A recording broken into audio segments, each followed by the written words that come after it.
versus the Miracle Workers. By the Home Robotics Group.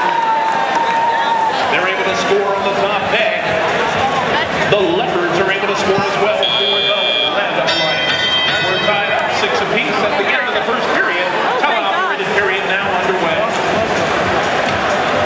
Drivers and operators bring their robots out. They begin to pick up some of the loose game pieces on the floor.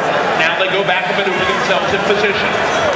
Team 365 scores a doubler by hanging a colored game piece on top of one of the underfields. Red Alliance is not about to be left behind. 1675 reaching up high to hang one of the colored game pieces.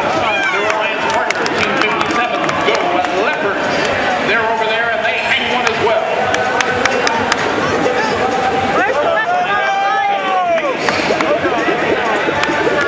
And it's 365 able to complete our logo. That will pull the Alliance out in front by 15 points. Red Alliance trying to complete a first logo, but the Leopards lose their grip. Just put the game on. 335, the gearbox on the move. Nifty little machine they've got, highly maneuverable.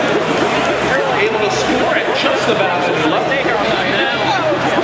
45 seconds remaining, it's a close one. Blue Alliance out in front by 6. Red Alliance working to close the gap. Blue Alliance has completed 2 first logos. Red Alliance trying to complete their second. Oh my God. We're out there completely by ourselves.